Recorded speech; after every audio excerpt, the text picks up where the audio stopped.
Guys, welcome back again to my YouTube channel. My name is Abiola, and in today's video we're making this lovely skirt. Here is the inspiration that led to me thinking of making this skirt in the first place. Yeah, it's so pretty, and I decided to make one for myself. So let's just get straight into the video without wasting so much of our time. The first step is to fold your fabric. The first thing you need to do is to measure your hips measurement. Your hip divided by 4 plus 1.5 inch allowance, or any amount of allowance you wish to use for your skirt. My hip is 41. 41 divided by 4 is 10.25 plus 1.5 inch seam allowance will give me 11.75.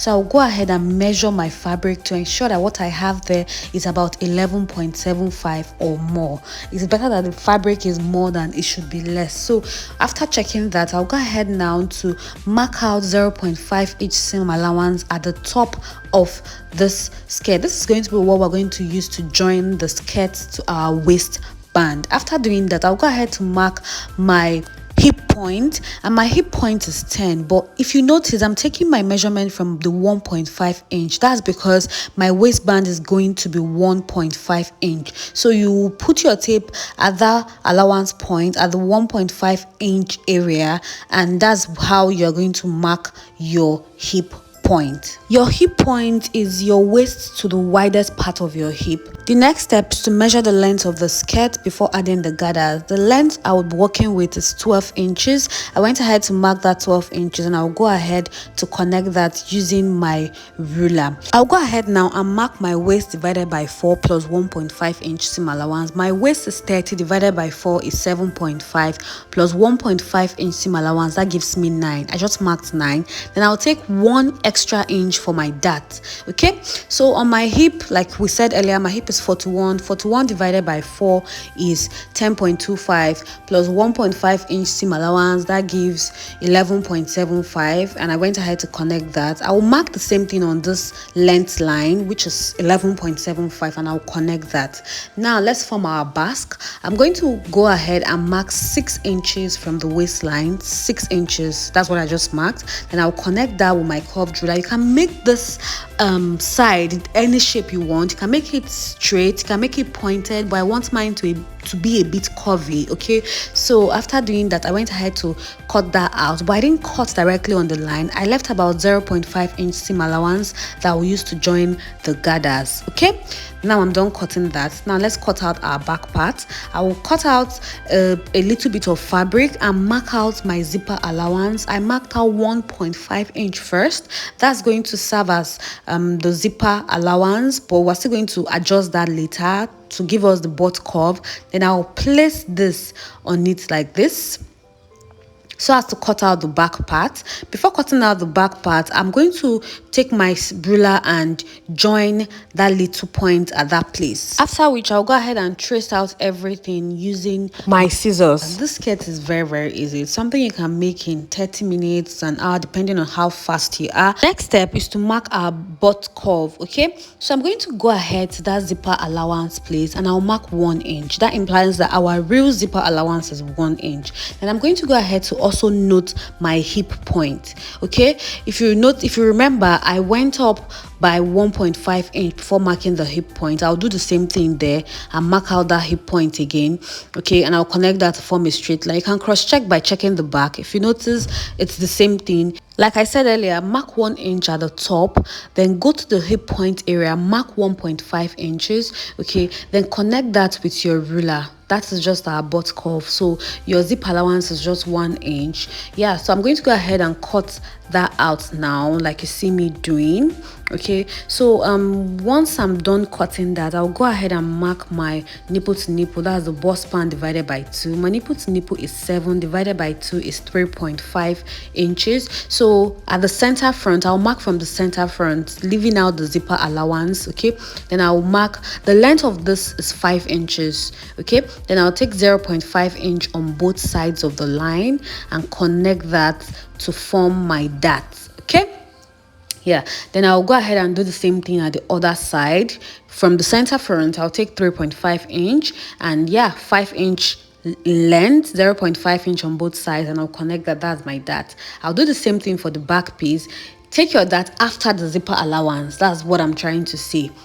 Yeah, and that's exactly what I'm doing. Okay, so once I'm done taking the dart, I'll try my best to transfer those darts to the other side that does not have the line. I'll use my pins to transfer the darts because at times it can get tricky. So to get my dart accurately, I just use my pin to draft it at the other end. And yeah, here's what I have. Okay, so guys, let's move on to the next step, which is getting rid of the excess allowance that is found at the front. So we're going to go down by 0.5 inch and connect that with our curved ruler, the straightest part of the curved ruler. You can even use your ruler, to be honest. Okay, so I'll connect that, after which I'll go in with my scissors and cut that out. This will enable that part to be very fitted. Okay, you won't have that excess allowance that is usually found there. The next step is to measure what we have at this point in order to cut our gathers. As you can tell, I have 24.5 inches and I'm going to multiply that by 2.5. You can multiply yours by 2, 3, 4, 5, by any amount, but because of my fabric, I'll multiply that by 2.5. And that gives me 61.25. That is just what I will be making use of. We'll be cutting out 3 different lengths of gathers. This is the first length, and this one is 6 inches in length. I have 2 of that, one for the front, one for the back, and the length that I have here is about 63 inches. You know, I got 61.25, but this is what I was able to cut out, and we're going to use it just like that. Okay, it doesn't really matter. In fact, the longer the better. Okay, now this is 2 of the 6 inches. Then the second length is 7.5 inches. I'm going to show you what I have in a minute. 7.5. Okay, so it's also 63 inches in length, and I have 2 of that, one for the front and one for the back. And here is the third length, which is 9 inches in length, one for the front, one for the back, and this is still 63 inches in length as well. So here is how we're going to place it. Here is the longest part, and here is the second to the longest, and here is the smallest in length. I'm going to place that on top of it, and we'll head over to our sewing machine and stitch on top of that place just to hold the 3 of them together in place. We're going to stitch the 3 from beginning to the end. Okay, then after doing that, we're going to hem each of them. Hem the first one, hem the second one, and hem the third one, the same way I'm showing you guys. We for the front part and the back. This is the first set of gathers. Okay, and here's what I have when I was done. I did the same thing for the other piece. Okay, yeah, so the next step is to gather. Okay, we're going to go ahead and gather, and here is the first one that I gathered. Here is what I have. I used my needle and thread to gather. You can go ahead and use your sewing machine to gather, but this is what I used. I used my needle and thread together. I'll do the same thing for the second part. I've gone ahead to take in my dart for both the front and the back skirt part. The next step will be to take in our zipper allowance. Okay, so I'm going to place this right sides facing each other. That's the back piece. I'll place them right sides facing each other, and I'm going to mark 1 inch from beginning to the end, because like I told you guys, our zipper allowance is 1 inch. Okay, so I'll go ahead and mark that 1 inch now and connect that with my ruler. I'll go to my sewing machine and stitch that down and then attach my gathers. Okay, here is the front part. I've gone ahead to attach the gathers, just round it. All you just need to do is pull your gathers until it matches. Here is the back part, and yeah, I have my gathers attached. Now we're going to join both the front and the back piece together. I'll place them right sides facing each other, and I will go ahead and use my pin. If you're a beginner, use your pin to hold each part well to ensure that they align, because that is the only way people will tell that you're a beginner once things are a little bit out of place. You understand? So just hold everything down and mark out your seam allowance. The allowance I added is 1.5, if you guys can remember. I'll go ahead and mark out that 1.5 inches from beginning till the end.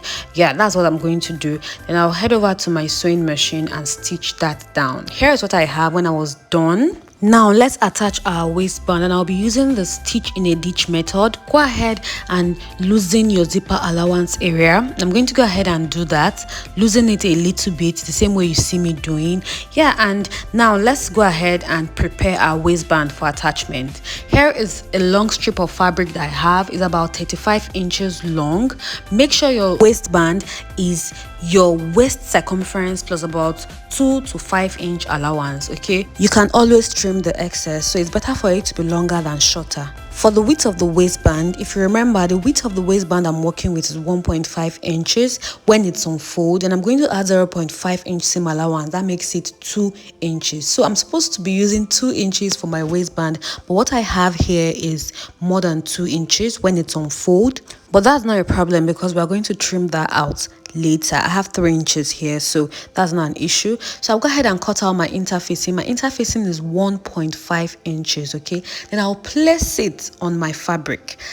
I'm going to leave 0.5 inch at the top and place my interfacing. Okay, so I'm going to go ahead and iron my interfacing on this piece of cloth. Okay, I'll iron it from beginning to the end, and when I'm done, I'm going to trim out the excess that I have at the end there. Okay, then I'm going to fold it as you see me doing. Okay, after trimming out the excess, I'm going to fold it as you see me doing. Fold it like that. This is one of the easiest way to iron your waistband if you do not already know. So once I'm done ironing it like that, I'm going to now go ahead and trim out the excess. That's why I told you guys it doesn't really matter if it's longer. Once I'm done ironing, I always trim out, but I'm not going to trim at the exact point. I'm going to add just a little allowance because we're using the stitch in a ditch method, so I always want the second part to be longer than the first area. Okay, this is easy, so do not think it's hard at all. So the next step now is to go ahead and attach this waistband that we've prepared. What I'm going to do is to place the waistband right sides facing each other. Okay, right sides facing each other using that 0.5 inch that we left at the top. I'm going to go ahead now to my sewing machine and stitch that around using that 0.5 inch seam allowance. Remember, we are using the stitch in a ditch method. Okay, so I'll go ahead now and stitch that round on my sewing machine, and I'll be back to show you guys what to do next. Here's what I have when I was done, guys. Now it's time to do our stitch in a ditch. Okay, so I'm going to trim out the excess. That's why I told you guys it's better for it to be in excess than for it not to be enough. So just trim it out, and now let's fold in our waistband. Okay, at waist, just look at what I'm doing carefully because I did not really forward this part so that you guys can see it clearly. I'll push in that allowance upward and fold in my waistband like this. Can you see? Can you see? You don't have to pin this side, you can pin from the front, but this is just for illustration purposes. After folding it like this, I'm going to turn over to the front.